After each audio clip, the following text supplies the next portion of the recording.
ज्ञान वाटिका में आप सभी का स्वागत है। आज जो है हम लोग क्लास 9th में मोशन चैप्टर, जिसमें हम लोग ग्राफिकल रिप्रेजेंटेशन ऑफ मोशन वाले टॉपिक को पढ़ रहे थे। आज जो है हम लोग इसी टॉपिक में थोड़ा सा और आगे की ओर बढ़ने का प्रयास करेंगे, है ना। तो आज के लेक्चर को स्टार्ट करने से पहले आप सभी से एक गुजारिश, एक अपील कि अगर आप इस चैनल पर नए हैं या फिर अभी तक इस चैनल को सब्सक्राइब नहीं किए हैं तो चैनल को सब्सक्राइब कर लीजिए और लेक्चर को अपने क्लासमेट्स, अपने फ्रेंड्स के साथ ज़रूर शेयर करें, है ना। चलिए चलते हैं आज के लेक्चर की ओर, है ना। तो ग्राफिकल रिप्रेजेंटेशन ऑफ मोशन में हम लोग आगे की ओर बढ़ेंगे और इसमें जो है अब हम लोग देखने वाले हैं क्या टॉपिक जो हमारा होगा वो होगा स्पीड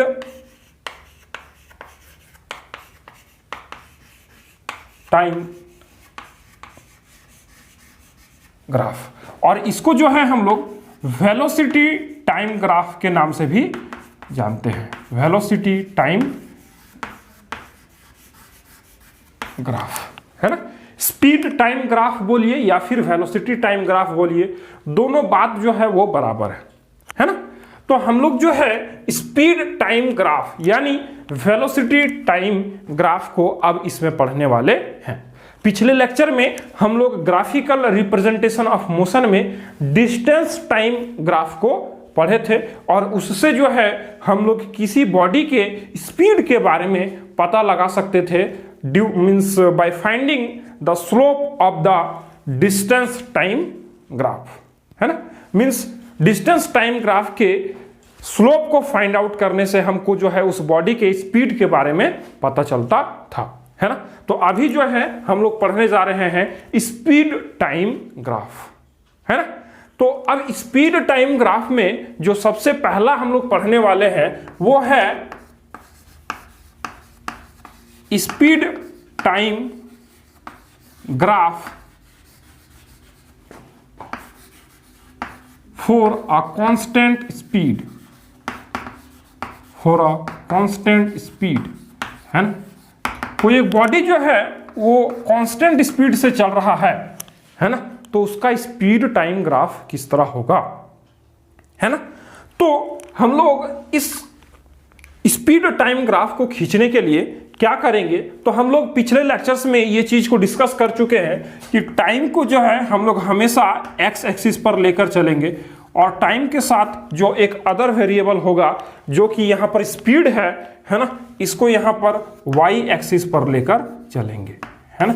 मीन्स हम क्या बोल रहे हैं कि जो हमारा टाइम वेरिएबल है वो एक्स एक्सिस में वेरी करेगा और जो वाई एक्सिस में वेरी करेगा वो क्या होगा, हमारा स्पीड होगा, है ना।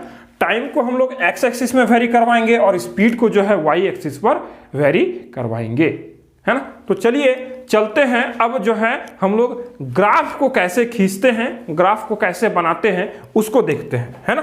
तो ग्राफ को बनाने के लिए सबसे पहले हम एक एक्स एक्सिस ड्रॉ किए, this is x axis, and after that I am drawing y axis, this is y axis, and this is the origin, this is the origin point of this axis system, है ना। this is x axis, this is y axis and this is the origin of this origin system।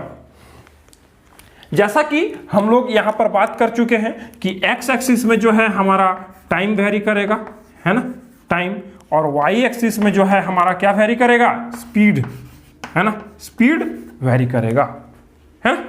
तो हम लोग जो है speed time graph किसके लिए खींचेंगे अभी, फॉर अ कांस्टेंट स्पीड, है ना। कोई एक बॉडी है जो कि कांस्टेंट स्पीड में चल रहा होगा, उसका जो है हम लोग स्पीड टाइम ग्राफ को खींचने का प्रयास करेंगे। तो कोई एक बॉडी है जो स्पीड जो है उसका जो स्पीड है वो कांस्टेंट है। कांस्टेंट कहने का मतलब कि वो एक ही स्पीड से जो है लगातार चलते जा रहा है ना, ना उसका स्पीड बढ़ रहा है और ना स्पीड उसका घट रहा है ना। मींस हम लोग कह सकते हैं कि टाइम के अकॉर्डिंग, है ना, टाइम के अकॉर्डिंग उसके स्पीड में कोई भी चेंजेस नहीं आ रहा है ना।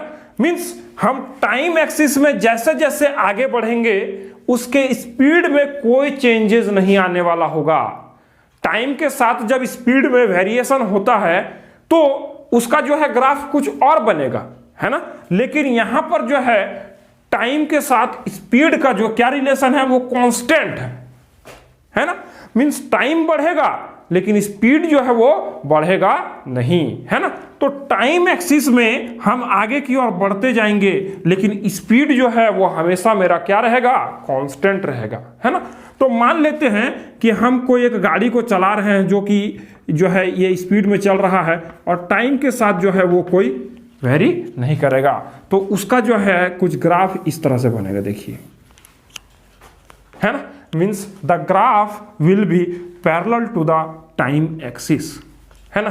The graph will be parallel to the time axis, है ना। देखिए हम जो है मान लेते हैं कि यहां पर इस बॉडी का जो स्पीड है वो u है ना, u है।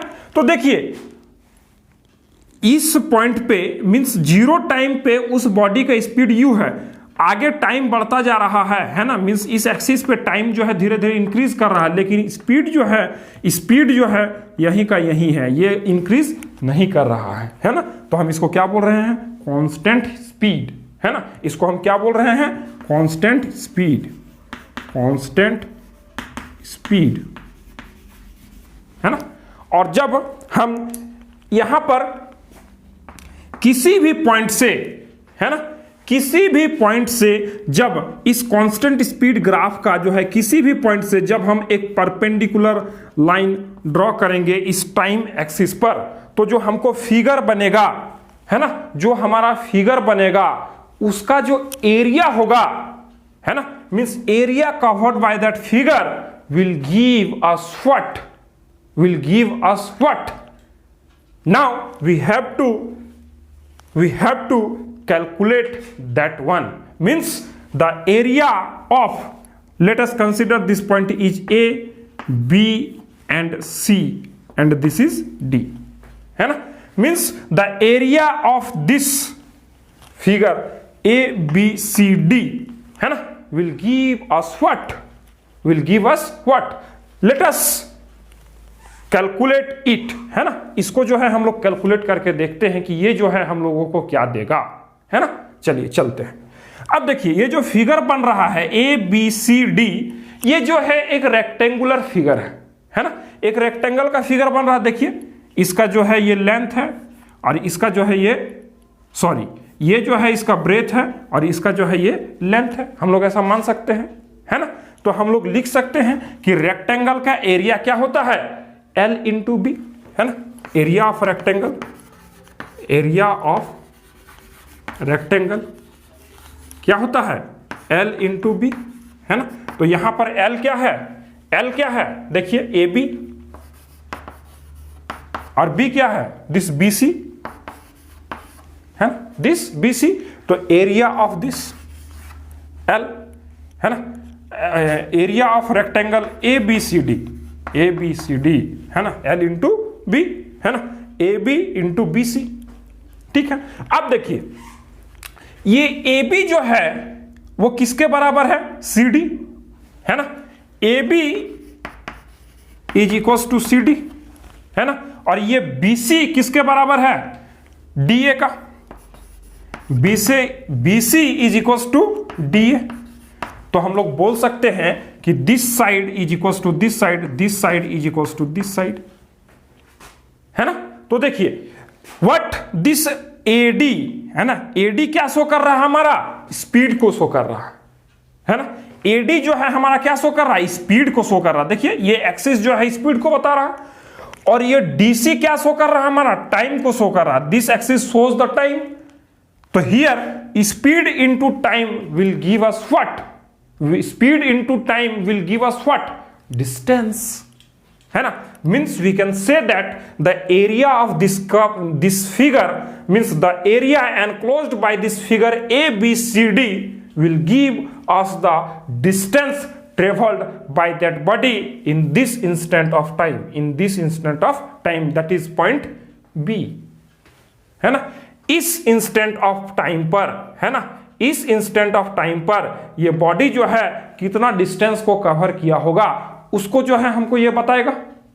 है ना, उसको हमको क्या ये बताएगा, है ना। Means at every point we can calculate the distance travelled by that body, है ना। At every point we can calculate the distance travelled by that body by calculating the area enclosed by that figure, है ना। अब देखिए हम लोग यहां पर लिख सकते हैं क्या, distance is equals to what, लिख सकते हैं this AB is equals to CD into this BC is equals to DA, है ना। तो so CD can be written as T and this DA can be written as S, है ना, and this distance can be written as D. तो D will be equals to S into T. This is the distance covered by the body, है ना। और इस speed को जो है हम लोग वेलोसिटी भी बोलते हैं, है ना। इस स्पीड को जो है हम लोग यहाँ पर वेलोसिटी भी बोल सकते हैं, कांस्टेंट वेलोसिटी भी बोल सकते हैं। तो हम लोग डिस्टेंस इज इक्वल्स टू ये भी लिख सकते हैं velocity into time, that is distance is equals to velocity means v into t.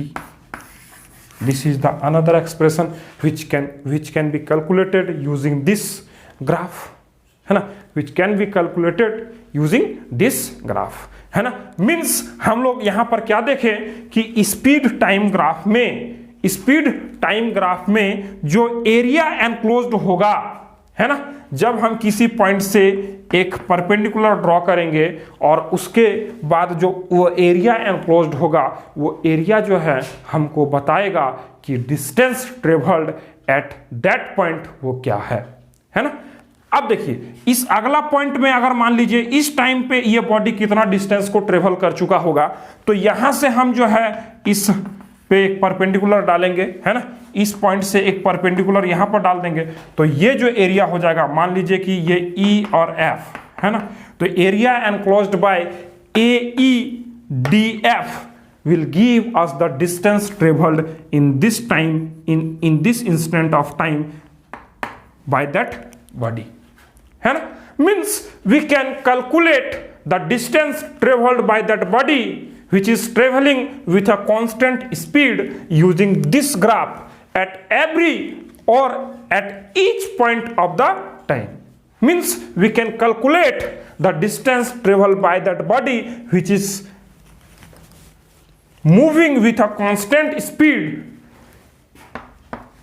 at each and every point of time, है ना। मीन्स हम लोग एक प्रत्येक बिंदु पर हम लोग जो है उस